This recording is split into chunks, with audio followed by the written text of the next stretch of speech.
إن الحمد لله نحمده ونستعينه ونستغفره ونعوذ بالله من شرور أنفسنا ومن سيئات أعمالنا من يهد الله فلا مضل له ومن يضلله فلا هادي له وأشهد أن لا إله إلا الله وحده لا شريك له وأشهد أن محمدًا عبده ورسوله أرسله بالهدى ودين الحق ليظهره على الدين كله وكفى بالله شهيدا. اللهم صل على محمد وعلى آل محمد كما صليت على إبراهيم وعلى آل إبراهيم إنك حميد مجيد.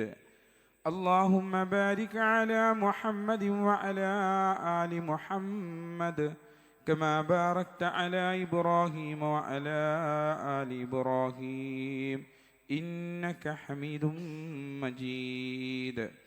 أعوذ بالله من الشيطان الرجيم. بسم الله الرحمن الرحيم. يا أيها الذين آمنوا اتقوا الله حق تقاته ولا تموتن إلا وأنتم مسلمون. يا أيها الناس اتقوا ربكم الذي خلقكم من نفس واحدة وخلق منها زوجها وبث منهما رجالا كثيرا ونساء واتقوا الله الذي تساءلون به والأرحام إن الله كان عليكم رقيبا. يا أيها الذين آمنوا اتقوا الله وقولوا قولا سديدا يصلح لكم أعمالكم ويغفر لكم ذنوبكم ومن يطع الله ورسوله فقد فاز فوزا عظيما. أما بعد فإن خير الحديث كتاب الله وخير الحدي حدي محمد صلى الله عليه وسلم وشر الأمور محدثاتها وكل محدثة بدعة وكل بدعة ضلالة وكل ضلالة في النار. ഉസിക്കും ബിയ്യായത്തക്കു വല്ലാഹ്. സ്നേഹാദരണീയരായ സത്യവിശ്വാസികളെ, വിശ്വാസിനികളെ, റബ്ബ് സുബ്ഹാനഹു തആലയുടെ വിധിവിലക്കുകൾ അനുസരിച്ച് ജീവിക്കണമെന്ന് എന്നോടെന്ന പോലെ തന്നെ നിങ്ങൾ ഓരോരുത്തരെയും ഉണർത്തുകയാണ്, വസിയ്യത്ത് ചെയ്യുകയാണ്. ഏറ്റവും നല്ലൊരു പുലരിയിലേക്കാണ് ഇന്ന് നമ്മൾ കാലെടുത്ത് വെച്ചത്. 2 ജുമഅകൾ ഒരുമിച്ച് വരുന്ന ദിവസം. അതോടൊപ്പം തന്നെ റമളാനിനെ വിട പറയിച്ച് അടുത്ത ഒരു വർഷത്തേക്ക് അതിൻ്റെ തിരിച്ചുവരവും കാത്തിരിക്കേണ്ട അവസ്ഥയിലേക്കും ആണ് നമ്മൾ ഇന്നുള്ളത്. നമുക്കൊക്കെ നന്നാകുവാൻ സാധിക്കുമെന്ന് പഠിപ്പിച്ചാണ് റമളാൻ നമ്മളിൽ നിന്ന് വിട പറഞ്ഞിറങ്ങിയിട്ടുള്ളത്. ഹറാമുകൾ കാണുകയും ചെയ്യുകയൊക്കെ ചെയ്തിരുന്ന ആളുകൾ കഴിഞ്ഞ ആ ഒരു മാസക്കാലത്തിൽ അത്തരത്തിലുള്ള തെറ്റുകളിൽ നിന്നൊക്കെ അള്ളാഹുവിനെ ഭയപ്പെട്ട് റമളാനാണല്ലോ, നോൻപുണ്ടല്ലോ എന്നുള്ള ധാരണയോടുകൂടി അതിൽ നിന്നൊക്കെ മാറി നിന്ന് ഒരു ജീവിതം എന്തായാലും കാഴ്ചവെച്ചവരാണ് നമ്മളിലെല്ലാവരും. അതിനർത്ഥം നമുക്ക് നന്നാവുവാനുള്ള കഴിവുണ്ട് എന്ന് അല്ലാഹു സുബ്ഹാനഹു തആല നമ്മളെ ബോധ്യപ്പെടുത്തി തന്ന മാസമാണ്. അതുപോലെ തന്നെ പകലിലെ പാനീയങ്ങളും ഭക്ഷണവും ഭാര്യ ഭർത്തൃ ബന്ധത്തിലുള്ള ആ സൂക്ഷ്മത പുലർത്തലുമെല്ലാം ഒട്ടനവധി നന്മകളാണ് നമ്മൾ ചെയ്തു വെച്ചത്. അതുകൊണ്ട് തന്നെ നമുക്ക് തീർച്ചയായും ഒരു മാറ്റത്തിന് അവസരമുണ്ട്. അല്ലാഹു സുബ്ഹാനഹു തആല നമ്മളോട് പറയുന്നത് പോലെ ഇന്നല്ലാഹ, നിശ്ചയമായും അല്ലാഹു സുബ്ഹാനഹു തആല ലാ യുഗയ്യിറു മാ ബിഖൗമിൻ ഹത്താ യുഗയ്യിറു മാ ബിഅൻഫുസിഹിം, മാറ്റം വരുത്തുന്ന, ലാ യുഗയ്യിറു, മാറ്റം വരുത്തുകയില്ല, മാ ബി ഖൗമിൻ, ഒരു ജനതയെയും, ഹത്താ യുഗയ്യിറൂ മാ ബി അൻഫുസിഹിം, അവർ സ്വയം മാറ്റം വരുത്താൻ തീരുമാനിച്ചാലല്ലാതെ, തീരുമാനിക്കുന്നത് വരെ. അപ്പം നമ്മൾ വിചാരിച്ചു കഴിഞ്ഞാൽ അള്ളാഹു സുബ്ഹാനഹു വ തആല നമുക്ക് മാറ്റങ്ങൾ തരുമെന്നർത്ഥം. അപ്പം നമുക്ക് വിചാരിച്ചു കഴിഞ്ഞു, നമ്മൾ റമദാനിൽ എല്ലാവരും പ്രവേശിച്ചു, അതിലെല്ലാ കർമ്മങ്ങളും ചെയ്ത് നമ്മളെന്ത് വിചാരിച്ചു, തെറ്റുകളിൽ നിന്നൊക്കെ മാറി നിൽക്കാൻ പറ്റുമെന്നുള്ള വിചാരം നമ്മൾ കൈകൊണ്ടു അതനുഷ്ഠിച്ചു പോന്ന ആളുകളാണ്. അതുകൊണ്ട് തന്നെ ആ മാറ്റം നമ്മളിൽ കാണണം. മഹാന്മാരായ പണ്ഡിതന്മാരിൽ നിന്നും സഹാബാക്കളിൽ നിന്നൊക്കെ ആ മാറ്റങ്ങൾ നമുക്ക് ഒരുപാട് പഠിപ്പിച്ചു തരുന്നുണ്ട്. അതിൽ മഹത്തായ ഒരു വ്യക്തിത്വമാണ് ഉമർ റളിയല്ലാഹു അൻഹു. വിശുദ്ധ ഖുർആൻ പാരായണം കേൾക്കുന്നതിലൂടെ അദ്ദേഹത്തിനുള്ള മാറ്റങ്ങളെക്കുറിച്ച് നമുക്കെല്ലാം അറിയാം. അദ്ദേഹം എങ്ങനെ മാറി, ഊരിപ്പിടിച്ച വാളുമായി കൊണ്ട് മുഹമ്മദ് എവിടെയെന്ന് അന്വേഷിച്ചു വന്ന മുഹമ്മദിനെ അന്വേഷിച്ചു വന്ന ഉമർ റളിയല്ലാഹു അൻഹു പെട്ടെന്ന് എന്ത് ചെയ്യണം, വിശുദ്ധ ഖുർആൻ പാരായണം കേൾക്കുന്നതിലൂടെ ഇതൊരു മനുഷ്യൻ്റെ വാക്കുകളല്ല, ഇത് ലോകരക്ഷിതാവായ തമ്പുരാനിൽ നിന്നുള്ള വാക്കുകൾ തന്നെയാണ് എന്ന് മനസ്സിലാക്കി മാറ്റം സൃഷ്ടിച്ച ചരിത്രങ്ങൾ നമുക്കറിയാം. അതുപോലെ തന്നെ ഫുദൈൽ ഇബ്നു ഇയാദ് റളിയല്ലാഹു അൻഹുയുടെ മാറ്റം, അദ്ദേഹത്തിൻ്റെ മാറ്റവും ജീവിതത്തിൽ വലിയൊരു മാറ്റമാണ്.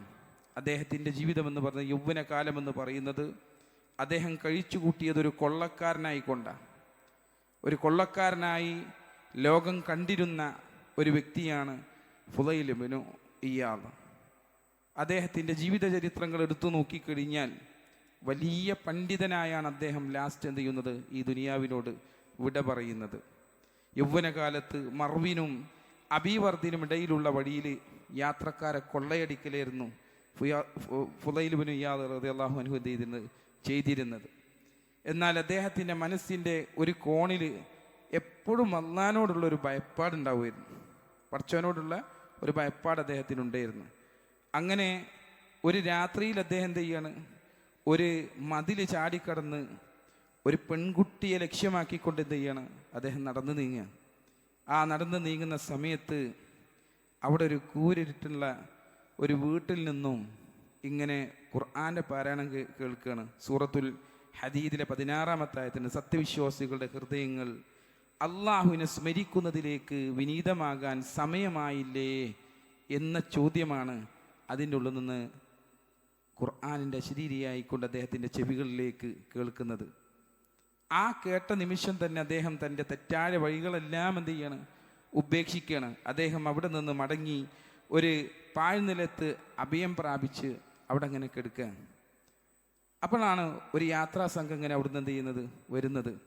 ആ യാത്രാ സംഘം ഇങ്ങനെ വിശ്രമിക്കാൻ വേണ്ടിയിട്ട് അദ്ദേഹത്തിൻ്റെ അരികിൽ തന്നെ അപ്പുറം സൈഡിലാക്കിയിട്ട് ഇരിക്കുക. അങ്ങനെ ഇരുന്നിട്ട് വിശ്രമിക്കുന്ന നേരത്ത് അവരിങ്ങനെ പരസ്പരം സംസാരിക്കുന്നുണ്ട്, നമുക്ക് ഇപ്പോൾ യാത്ര തുടർന്നാലോ? ആ സമയത്ത് മറ്റൊരാൾ മറുപടി പറഞ്ഞു കൊടുക്കുകയാണ്, വേണ്ട, ഇവിടെ ഫുദൈൽ വഴിയിലുണ്ട്, അദ്ദേഹം നമ്മളെ കൊള്ളയടിക്കുമെന്നത് അദ്ദേഹം ഇങ്ങനെ പറഞ്ഞു കൊടുക്കുന്നത് ഇപ്പുറത്തിരുന്നിട്ട് ഫുദൈൽ റളിയല്ലാഹു അൻഹു കേൾക്കുകയാണ്. അദ്ദേഹം കരഞ്ഞുപോയി എന്നാണ്. കരഞ്ഞുകൊണ്ട് അവരോട് അദ്ദേഹം പറഞ്ഞു, ഞാൻ ഇതാ നിങ്ങളിലേക്ക് വന്നിരിക്കുന്നു, ഇനി മുതൽ നിങ്ങളെ ഭയപ്പെടുന്ന ഫുദൈലല്ല ഞാൻ അള്ളാഹുവിലേക്ക് പശ്ചാത്തപിച്ച് മടങ്ങിയിരിക്കുന്നു എന്ന് അദ്ദേഹം പറയാം. പിൽക്കാലത്ത് അദ്ദേഹത്തിൻ്റെ ജീവിതം എങ്ങനെയായിരുന്നു അറിയോ? ഈ മാറ്റത്തിന് ശേഷം മക്കയിലേക്ക് താമസം മാറണം അദ്ദേഹം. ഇസ്ലാമിക വിജ്ഞാന രീതിയിൽ മുഴുകയാണ് അദ്ദേഹം. അദ്ദേഹത്തിൻ്റെ ജീവിതത്തിൻ്റെ പ്രധാനപ്പെട്ട ചില മാറ്റങ്ങൾ എന്താ? ഹറമൈനി, ഇമാം ഹറമൈൻ എന്ന പദവിയിലാണ് അദ്ദേഹം അറിഞ്ഞിരുന്നത്. ഹറമി, 2 ഹറമികളുടെ ഇമാമായിക്കൊണ്ട് അദ്ദേഹം പിന്നീട് പണ്ഡിതനായി മാറുന്ന രൂപം കാണുവാൻ നമുക്ക് സാധിക്കും. ഹാറൂൺ റഷീദിൻ്റെ കാലഘട്ടത്തിൽ, ഭരണാധികാരി ഹാറൂൺ റഷീദിൻ്റെ കാലഘട്ടത്തിൽ അവിടെ നിയമോപദേശങ്ങൾ നൽകിയിരുന്ന പണ്ഡിതന്മാരിലൊരാളാണ് അദ്ദേഹം. എന്ത് ചെയ്യുന്നുണ്ട്, ഇദ്ദേഹത്തിൻ്റെ ഫുദൈലിൻ്റെ അടുത്തേക്കാണ് എന്ത് ചെയ്യുന്നത്, ഈ കാര്യങ്ങളൊക്കെ ചോദിച്ചറിയാൻ വേണ്ടിയിട്ട്, ദീനീപരമായ കാര്യങ്ങൾ ചോദിച്ചു വരാൻ വേണ്ടിയിട്ട് വരിക. അത്രയും പാണ്ഡിത്യം വർദ്ധിക്കുകയും 2 ഹറമുകളുടെയും ഇമാമായി മാറുവാനും എന്ത് ചെയ്തു, പിന്നീട് അദ്ദേഹത്തിന് സാധിച്ചു. എന്താണ്? ഒരു വിശുദ്ധ ഖുർആനിൻ്റെ ആയത്ത് അദ്ദേഹത്തിൻ്റെ ജീവിതത്തിൽ വരുത്തിയ പരിവർത്തനമാണ്. ഇതുപോലെ റമദാൻ കൊണ്ട് നമ്മുടെ ജീവിതത്തിൽ എന്ത് പരിവർത്തനമാണ് നമുക്ക് വരുത്തിയിട്ടുള്ളത് എന്ന് നാം ഓരോരുത്തരും എന്ത് ചെയ്യണം? ചിന്തിക്കണം. അത് തന്നെ ദീനിലേക്കുള്ളൊരു മടക്കമാണ്. ഈ റമദാൻ ദീനിലേക്കുള്ളൊരു മടക്കമാണ്. ആ മടക്കമാണ് നമുക്ക് കിട്ടിയിട്ടുള്ളത്.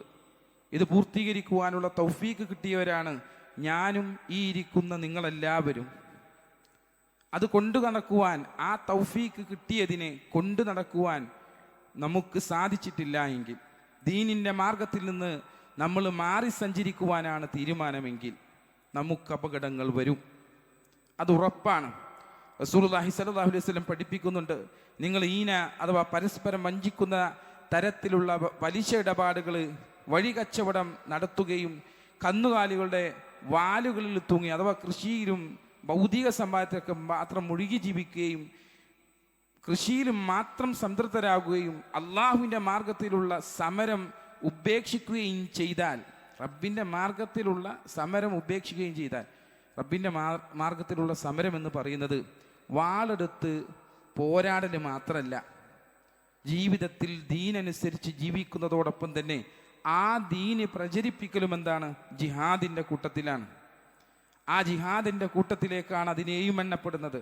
ഇതൊക്കെ ചെയ്തിട്ട് ഇതിനൊക്കെ വിട്ടിട്ട് നമ്മളെ കാര്യങ്ങൾ നോക്കിയിട്ട് ഒരു മൂലക്കേക്ക് മാറിയിരിക്കുകയും ചെയ്തു കഴിഞ്ഞാൽ അള്ളാഹു നിങ്ങളെ മേൽ ഒരു നിന്ദ്യത, അധംപതനം അടിച്ചേൽപ്പിക്കുമെന്നാണ്.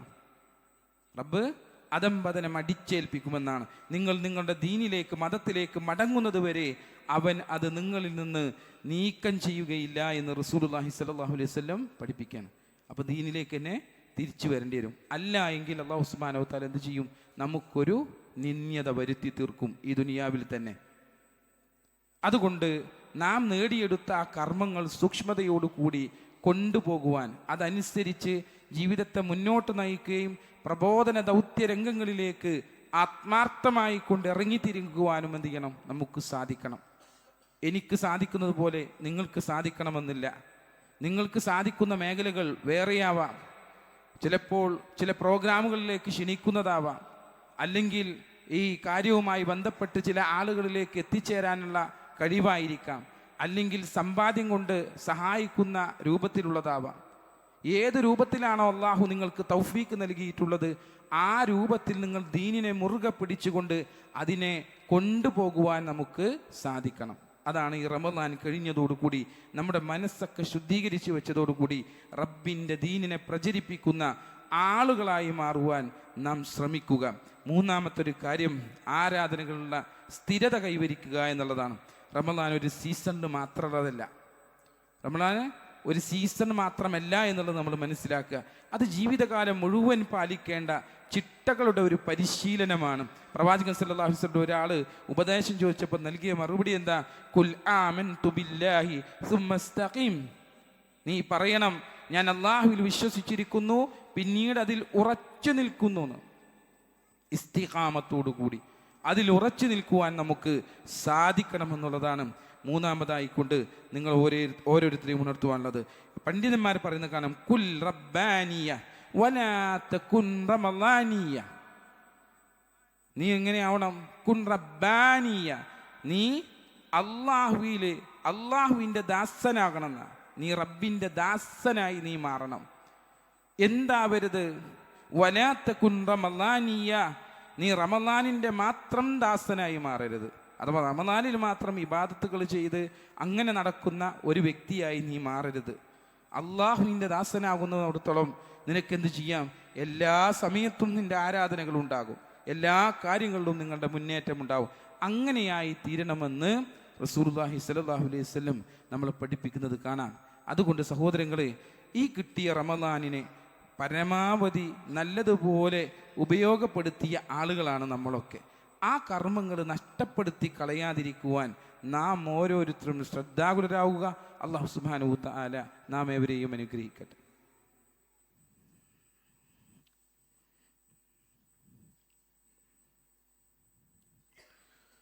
അൽഹംദുലില്ലാഹ് സ്വലാത്തു വസ്സലാമു അലാ റസൂലിൽ അമീൻ വ അലാ ആലിഹി അജ്മഈൻ അമ്മാ ബഅദ്. പ്രിയ നിറഞ്ഞ സത്യവിശ്വാസികളെ, വിശ്വാസിനികളെ, റബ്ബ് സുബ്ഹാനഹു വ തആലയുടെ വിധിവിലക്കുകൾ അനുസരിച്ച് ജീവിക്കണമെന്ന് ഒരിക്കൽ കൂടി നിങ്ങൾ ഓരോരുത്തരെയും ഉണർത്തുകയാണ്, വസിയത്ത് ചെയ്യുകയാണ്. ഈ റമദാനിന് ശേഷം നാം ശ്രദ്ധിക്കേണ്ട ഒരു കാര്യം കൂടി പറഞ്ഞ് നമുക്ക് നമ്മുടെ കുത്തുബക്ക് വിരാമമുണ്ട്. കാരണം ഇന്ന് ഒരുപാട് കുടുംബങ്ങളിലേക്കൊക്കെ സന്ദർശിക്കേണ്ട സമയം കൂടിയാണ്, പെരുന്നാളാണല്ലോ. അപ്പം അതിന് ഇൻഷാ അല്ലാഹ് നമ്മൾ ചെയ്യേണ്ട ഒരു കാര്യം കൂടി വെച്ചാൽ പര്യവസാനം നന്നാക്കി തീർക്കുക എന്നുള്ളതാണ്. ജീവിതം എപ്പോൾ വേണമെങ്കിലും അവസാനിക്കും. ഇനി അടുത്തൊരു റമദാൻ കിട്ടുമെന്ന് നമുക്ക് ആർക്കും ഉറപ്പ് പറയാൻ പറ്റില്ല. ആരൊക്കെ ഇതിൽ ജീവിച്ചിരിക്കുന്നുണ്ടാവുമെന്ന് ആർക്കാ ഉറപ്പ് പറയാൻ പറ്റുക? ഒരാൾക്ക് ഉറപ്പ് പറയാൻ സാധിക്കുകയില്ല. അതുകൊണ്ട് നല്ല നിലയിലുള്ള മരണം അത് കൈവരിക്കുവാൻ നമുക്ക് എന്ത് ചെയ്യണം? ആവണം. ഇന്നമല്ല അമാലു ബിൽ ഖവാത്തീം, തീർച്ചയായും കർമ്മങ്ങൾ അവയുടെ പര്യാവസാനത്തെ അടിസ്ഥാനമാക്കിയാണ് അല്ലാഹു സുബ്ഹാനഹു വ തആല നൽകുക. അപ്പം നമ്മൾ മരിക്കുന്ന സമയത്ത് നമ്മൾ ഏത് രൂപത്തിലായിരുന്നോ എന്നതിനെ കുറിച്ചായിരിക്കും നമ്മുടെ കാര്യങ്ങളുടെ തീരുമാനം എന്ന്. അപ്പം നല്ല ഒരു അവസാനത്തിന് വേണ്ടി നമ്മൾ എന്ത് ചെയ്യണം? ആഗ്രഹിക്കണം. അബ്ദുല്ലാഹി ഇബ്നു അബീ സർഹ്, അദ്ദേഹത്തിൻ്റെ ഒരു ചരിത്രം കാണാം. അദ്ദേഹം മദീനയിൽ പ്രവാചകൻ സല്ലല്ലാഹു അലൈഹി വസല്ലമക്ക് വഹി എഴുതി കൊടുക്കുന്ന ആളായിരുന്നു. അള്ളാഹിൻ്റെ റസൂലിന് വഹി എഴുതി കൊടുക്കുന്ന ആളാണ്. ഖുർആന്റെ വചനങ്ങൾ എഴുതി കൊടുക്കുന്നതിൽ സ്വന്തം ബുദ്ധിയിൽ അഹങ്കരിച്ചു എന്ന അദ്ദേഹത്തിനുള്ള സ്വന്തം ബുദ്ധിയിൽ അദ്ദേഹത്തെ ആ വഹി എഴുതി കൊടുക്കുന്ന ആളല്ല. അപ്പം എനിക്ക് നല്ല ബുദ്ധിയുള്ള ആളാണെന്നുള്ള അഹങ്കാരം അദ്ദേഹത്തിന് വരികയും പിന്നീട് അദ്ദേഹം ദീനിൽ നിന്ന് പുറത്ത്, ആ അഹങ്കാര നിമിത്തം അല്ലാഹു സുബ്ഹാനഹു വ തആല എന്ത് ചെയ്തു? ദീനിൽ നിന്ന് പുറത്താക്കപ്പെട്ടൊരവസ്ഥയിലേക്ക് എത്തിക്കും. പിന്നീട് അദ്ദേഹം മുസ്ലിമായി എന്നും അതിന് മുസ്ലിമായി തന്നെ മരണപ്പെട്ടു പോകുകയുണ്ടായി എന്നൊക്കെ അഭിപ്രായ വ്യത്യാസങ്ങൾ. എങ്കിലും അദ്ദേഹത്തിന് എന്ത് ചെയ്തു? ആ അഹങ്കാരം നിർവഹിച്ചതിൻ്റെ ഫലമായി കൊണ്ട് അദ്ദേഹത്തിൻ്റെ ദീനിൽ നിന്ന് അത് നഷ്ടപ്പെടുന്ന ഒരവസ്ഥ നമുക്ക് പഠിപ്പിക്കുന്നത് കാണാം. അതുപോലെ തന്നെ ഖുർആൻ മനഃപ്പാടമാക്കിയ ഒരാളുടെ കഥ പറയാം. താബികളിൽപ്പെട്ട ഒരാൾ, അദ്ദേഹം എന്ത് ചെയ്യാണ്? ഇസ്ലാമിക യുദ്ധങ്ങളിൽ മുൻപന്തിയിൽ നിന്നിരുന്ന ഒരാളാണ്. ഖുർആൻ മുഴുവൻ മനഃപ്പാടമാക്കിയിരുന്ന ഒരാൾ. റോമൻ കോട്ടക്ക് കാവൽ നിൽക്കുന്ന ഒരാള് അത്രത്തോളം വരുമായിരുന്ന, അത്രത്തോളമുള്ള ധൈര്യമുള്ളൊരു വ്യക്തിത്വമായിരുന്നു. കോട്ടക്ക് മുകളിൽ ഒരു സ്ത്രീയെ കാണുകയാണ് ആ സമയത്ത്, അവിടെ നിൽക്കുന്ന സമയത്ത്. അദ്ദേഹം എന്ത് ചെയ്തു? അതിലനുരക്തനായി. ആ സ്ത്രീയെ കണ്ടപ്പോൾ അവളെ വിവാഹം കഴിക്കാൻ മതം മാറാൻ വേണ്ടി അവനോട് ആവശ്യപ്പെട്ടു. അദ്ദേഹം എന്ത് ചെയ്തു? മതം മാറി ഇസ്ലാം വിട്ടുന്നു. ഇസ്ലാം വിട്ടത് എന്ത് ചെയ്തു? വേറൊരു മതത്തിലേക്ക് പോയി. അങ്ങനെ ആ മതത്തിൽ പോയി അവളെ കല്യാണം കഴിക്കുന്ന രൂപത്തിലേക്ക് മാറി. വർഷങ്ങൾക്ക് ശേഷം പഴയ സുഹൃത്തുക്കൾ അദ്ദേഹത്തെ കണ്ടപ്പോൾ അദ്ദേഹം തീർത്തും ദയനീയാവസ്ഥയിലായിരുന്നു എന്നാണ്. ഖുർആൻ വല്ലതും ഓർമ്മയുണ്ടോ എന്ന് അദ്ദേഹത്തോട് ചോദിച്ച സമയത്ത് അദ്ദേഹം പറഞ്ഞു പോവുക, എല്ലാം മറന്നുപോയി, ഒരേ ഒരു ആയത്ത് മാത്രമാണ് എനിക്കിപ്പോൾ ഓർമ്മയുള്ളതെന്ന്. അതേതാ? റുബ്ബമാ യവദ്ദുല്ലദീന കഫറൂ ലൗ കാനൂ മുസ്ലിമീൻ. സത്യനിഷേധികൾ പലപ്പോഴും കൊതിച്ചു പോകും തങ്ങൾ മുസ്ലിങ്ങളായിരുന്നെങ്കിൽ എന്ന്, അഥവാ ഞാൻ മുസ്ലിം ആയിരുന്നെങ്കിൽ എന്ന് കൊതിക്കുന്നൊരവസ്ഥയിലായി അദ്ദേഹം മാറിയിരുന്നു എന്ന്. ആലോചിച്ച് നോക്കുകയാണെ, നമുക്ക് തന്ന ഇവിടുന്ന് നമുക്ക് 2 പാഠങ്ങൾ നമ്മൾ ഇത് ചെയ്യുന്നുണ്ട്, 3 പാഠങ്ങൾ പഠിപ്പിക്കുന്നുണ്ട്. ഒന്ന്, അഹങ്കരിക്കരുത്. ഞാനൊരു 5 വക്ത് നമസ്കരിക്കുന്ന ആളായി എന്നുള്ള അഹങ്കാരം നമുക്ക് പാടില്ല. അല്ലെങ്കിൽ ഹാജിയാണ്, ഒരു ഹജ്ജ് ചെയ്താൽ ഹാജിയാണ് എന്നുള്ള അഹങ്കാരം നമുക്ക് പാടില്ല. ഏത് നിമിഷവും എന്ത് ചെയ്യും? നമ്മുടെ ഹൃദയം എന്ത് ചെയ്യും? മാറിപ്പോവും. റബ്ബ് സുബ്ഹാനഹു വ തആലയുടെ ഇരുവിരലുകൾക്കിടയിലാണ് നമ്മുടെ ഹൃദയം. അത് ഏത് സമയത്തും അല്ലാഹു സുബ്ഹാനഹു വ തആല എന്ത് ചെയ്യും? മാറ്റിമറിക്കാൻ സാധ്യതയുണ്ട്. അതുകൊണ്ട് തന്നെ റസൂലുള്ളാഹി സ്വല്ലല്ലാഹു അലൈഹി വസല്ലം നമ്മളെ പഠിപ്പിച്ചു, നിങ്ങൾ സ്ഥിരമായി പ്രാർത്ഥിക്കണം. അല്ലാഹുമ്മ യാ മുഖല്ലിബൽ ഖുലൂബ് സബ്ബിത് ഖൽബി അലാ ദീനിക്. ഹൃദയങ്ങളെ മാറ്റിമറിക്കുന്ന നാഥ, എന്നെ നിന്റെ ദീനിൽ അടിയുറച്ചു നിർത്തണേ എന്നുള്ള പ്രാർത്ഥന നമ്മുടെ ചുണ്ടുകളിൽ നിന്ന് എന്നും പ്രാർത്ഥിക്കണമെന്ന് റസൂലുള്ളാഹി സ്വല്ലല്ലാഹു അലൈഹി വസല്ലം പഠിപ്പിച്ചു. അതുകൊണ്ട് തന്നെ നമ്മൾ എന്ത് ചെയ്യണം? അങ്ങനെ പ്രാർത്ഥിക്കുന്ന ആളുകളായി മാറുവാൻ സാധിക്കണം. ദുനിയാവിനെ ഭയപ്പെടണം. ഭൗതികമായ ലാഭങ്ങൾക്ക് വേണ്ടി ദീൻ വിൽക്കുന്ന അവസ്ഥ ഖിയാമത്ത് നാളിൻ്റെ അടയാളമാണ് എന്നുള്ളത് നമ്മൾ മനസ്സിലാക്കുക. ഭൗതിക താല്പര്യങ്ങൾക്കനുസരിച്ച് ദീനിനെ വിൽക്കാതിരിക്കുക. അള്ളാൻ്റെ ആ ദീന് മുറുകെ പിടിച്ചുകൊണ്ട് അടുത്ത റമദാൻ വരെ തുടർന്നുകൊണ്ടേയിരിക്കുക. അതാണ് ഇന്നത്തെ ഖുത്ബയിലൂടെ നിങ്ങളെ എനിക്ക് സൂചിപ്പിച്ചു തരുവാനുള്ളത്. അല്ലാഹു സുബ്ഹാനഹു തആല ദീൻ ഉൾക്കൊണ്ടുകൊണ്ട് ശരിയായ ദീനിൽ നിലനിൽക്കുന്ന മുത്തഖീങ്ങളുടെ കൂട്ടത്തിൽ നമ്മെ എല്ലാവരെയും ഉൾപ്പെടുത്തി അനുഗ്രഹിക്കുമാറാവട്ടെ. നമ്മളിൽ നിന്ന് വന്നു പോയിട്ടുള്ള എല്ലാ വീഴ്ചകളും റബ്ബ് സുബ്ഹാനഹു തആല പുറത്തു മാപ്പാക്കി തരട്ടെ. രോഗികളായിട്ടുള്ള ഒരുപാട് ആളുകളുണ്ട്, അവർക്കെല്ലാം അല്ലാഹു സുബ്ഹാനഹു തആല ശിഫ നൽകി അനുഗ്രഹിക്കട്ടെ. വാഖിറു ദഅവാനാ അൽഹംദുലില്ലാഹി റബ്ബിൽ ആലമീൻ. വഅഖിമുസ്സലാം.